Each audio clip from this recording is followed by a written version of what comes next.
இப்போ ரிப்பன் பகோடா எப்படி செய்யறதுன்னு பார்க்கலாம்.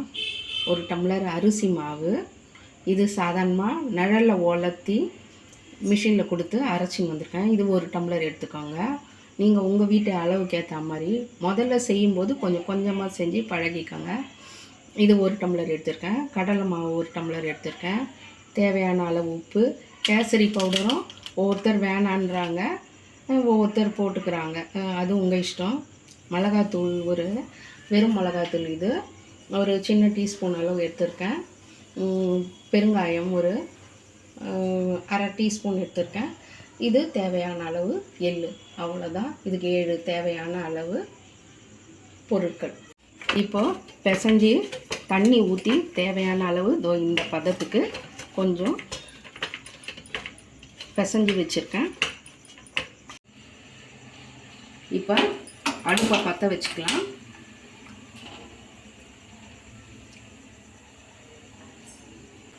கொஞ்சம் இப்படி கை வச்சிங்கன்னா கொஞ்சம் புகை புகையாக வரும்.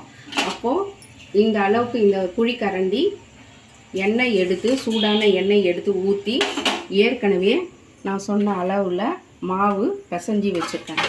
அந்த 2 டம்ளர், 1 டம்ளர் அரிசி மாவு, 1 டம்ளர் கடல மாவு சொன்னேன் இல்லைங்களா, தண்ணி ஊற்றி, எண்ணெயும் சூடான எண்ணெய் ஊற்றி, தண்ணியும் ஊற்றி, தேவையான அளவுக்கு தான் தண்ணி ஊற்றி பிசைஞ்சி வச்சுருக்கேன்.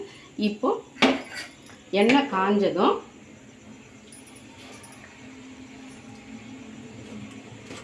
ரிப்பன் பகோடா போட ஆரம்பிச்சிடலாம்.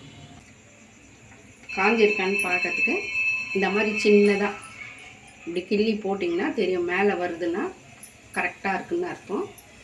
இப்போது சின்னது பண்ணிவிட்டு ஃபுல் தீயில் புழியாதீங்க.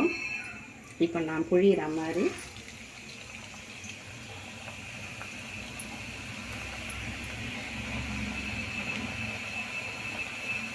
ஒன்று மேலே ஒன்று போடாதீங்க. கொஞ்சமாகவே கொஞ்சம் கொஞ்சமாகவே போட்டு எடுத்துக்கலாம். ஒன்றோட ஒன்று ஒட்டுக்கலாம்.